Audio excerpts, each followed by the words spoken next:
guess that'll have to do for now. This car is forever on jack stands. What's up everyone? So welcome back for another video. Time to tell you the story about how I almost died in this car. And then we're gonna fix one of the issues because of that. So about last year in the winter time, we were driving down, there was a group of us driving down to Jersey to go see a friend. Who actually had an accident. He was in the hospital. Go check him out here. Wish him, tell him to get well soon. We were driving down through Jersey, and there was a, so we're driving down, there's a group of us. I was leading, I was in the front, so I had the GPS on because I don't know where the hell I'm going, because I never really go to Jersey. I hate Jersey. It's the armpit of the United States. Car was running super rich. My coolant temperature wouldn't raise at all, so it was running really cold at the same time. This was in the winter time, so car was breaking up also. It had a misfire, so there's a lot of stuff going on. I'm leading, I'm checking behind me, checking the GPS, checking my air-fuel ratios, coolant temp, all this stuff. So my mind wasn't, well, I was kind of paying attention, but I wasn't like fully paying attention to the road. But I did also drive this road again like a few months later in my truck to bring these bring the wheels and the engine to be powder coated, not the engine covers to be powder coated, and almost ran into the same issue. So it wasn't just because of this. There was a section where truck was in the right lane, I'm in the left lane, no signs anywhere. Apparently truck decides to just cut over. So I'm right here, truck starts cutting over right here. So I slam the brakes, the wheels lock up, I skid, don't get hit by the truck, which was like, we would have got destroyed by this damn truck. Hit the, there was like a little curb on the side, so I slid into the curb the shit out of the wheel, which I will show you right here. This one's chewed up a little bit. But this other one, that's a rear one. And this other one, this is the front. Missing a nice section of lip there. This is what it should look like. That's what it looks like. And then I wound up bending a tie rod. So my wheels were a little like towed in for the rest of the ride. So it was like really crazy vibration going the rest of the way there, and we still had to go back. This was on the way there, by the way, so it was a close call. Now, if you stuck around this long, I will insert the clip right here. It's dash cam footage from my friend, this guy right here, so check him out also. He has a nice STI video right here.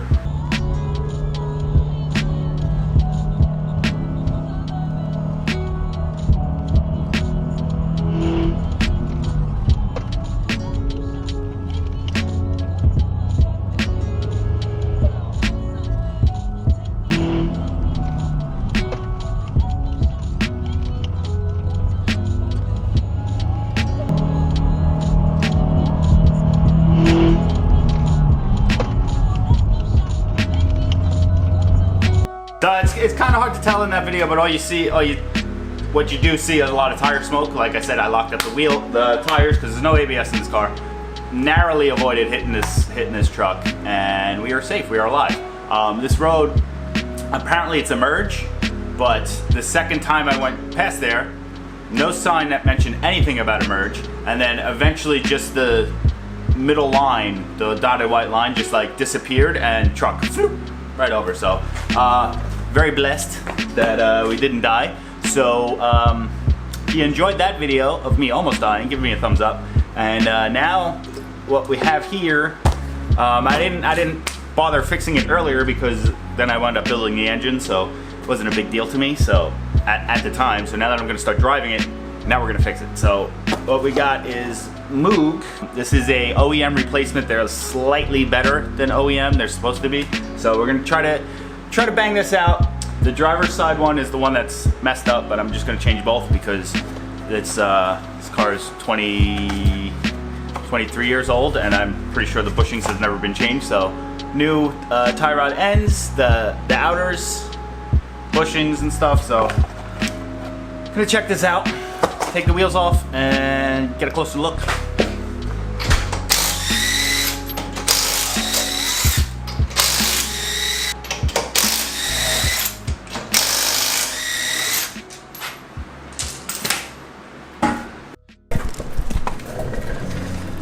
The passenger side one, obviously, gotta take this little pin out, take that nut off, remove that, remove the boot, unscrew it, and then just go in the opposite order to put the new one on. But the only thing I did do to like fix it was adjust the arm on the driver's side, just to try to make them the wheels straight. I mean, I eyeballed it because I wasn't planning on driving it much.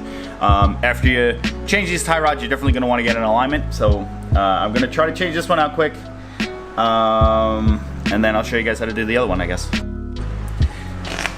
So I'm going to do my best to film this. It's kind of like in there, so it's going to be a little difficult. I'm going to show you how I did it quick. So the tools I use is a 19mm socket, could be on a wrench or whatever, on a socket, a pair of channel locks, adjustable, pry bar or screwdriver, pair of pliers, and then diagonal cutters, but that's for later when we're going to put a zip tie on the boot because that metal piece is going back. Maybe a hammer too, just to bang it loose.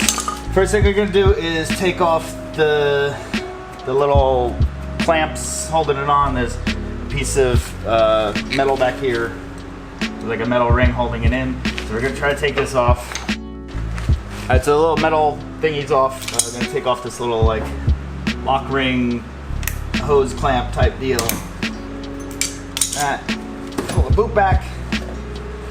This guy, that's what has to come off. So there's like a little clamp thing on it. What I did, I actually just bent the little tabs back because it's kind of like a locking type dealy. I bent them back so then I can get the wrench on there. So I'm gonna bend it.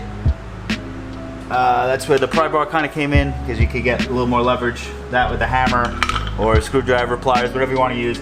But I bent it back, so I'm gonna do that quick, and then time to use the adjustable to take it off. So.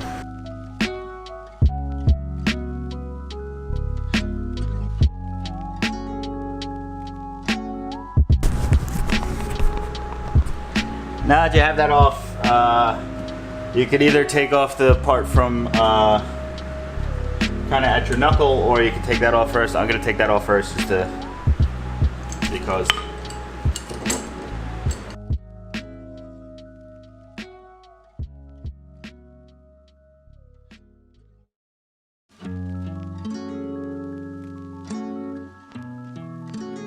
So like I was saying earlier, that's really bright. Like I was saying earlier about them being like 23 years old. Look at this. Hold on. How like torn apart that is. So it's a good time to replace them anyway.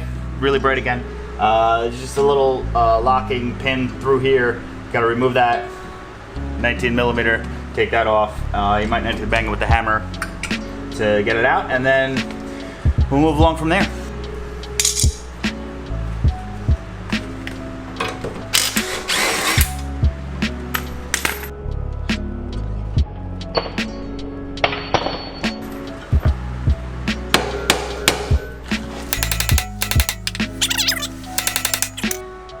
Now it's time to measure these.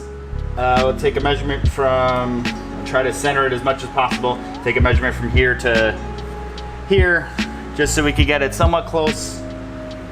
The alignment's going to be off either way, but at least you get it close, so you're close. Very simple to swap these out. I have a vise. If you don't have a vise, before you take this off at all, you're actually going to want to crack this nut loose right here, or else you're not going to be able to get the boot off. If you don't care about the boot, if you have new ones, don't even worry about that. But like I said, you're going to want to crack that loose beforehand if you don't have a vise. Look at this. Real quick with the difference of, this is OEM. I think we saw how fucked up the bushing part of it is. Notice how thin it is right there. And this is the upgraded one. Side by side. So, not bad to upgrade. This is the driver's side one. It actually doesn't even look that bent, so I don't even know what the hell happened. So it's time to throw this back in, and it's obviously just the reverse of what we just did. I measured it to the same length. We were 13 3/4 from here to here, but the more I'm thinking about it, my steering wheel wasn't straight anymore. It was like kind of like turned left, I think, to go straight. So this measurement's probably not even good. I'm gonna try to get it close by myself, so it's might be able to actually drive for the alignment. Gonna do the reverse, throw this in. Gonna start with this end first.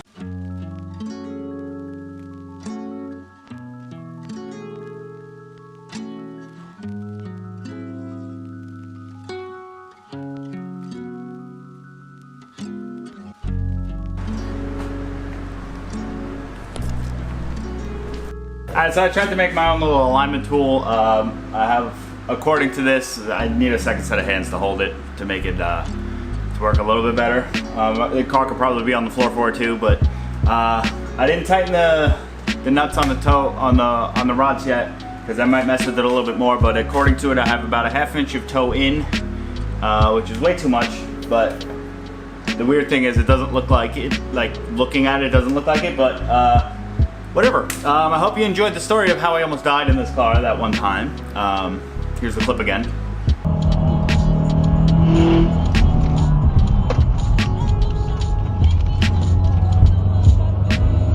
I hope you learned something on how to replace tie rods, because this was the first for me, and it was pretty straightforward. The only thing that I wasn't too sure about was like that little lock holding the thing onto the steering rack, but like you could see there was like a little punch thing that knocks it in to hold it in place, but I didn't have anything strong enough to bend that out, so I could slide the piece back. That's why I bent them out and then bent them back. Thanks for joining me. Hope you enjoyed the video. I have another mod sitting over there ready to install. And then I have some brake upgrades to do, but I still need to buy rotors and pads for that, so that's gonna be a little while. Once I get this clutch line in, whenever that comes in the mail, I will install that. Then I will take this car for an actual alignment. I should only have to align the front, really basically only for the toe, because the rear, I had it aligned last year. I never touched anything on it, so should be good with that. Thanks for joining me. Subscribe. Hopefully you want to see more, and you keep coming back. See you on the next one, and 240.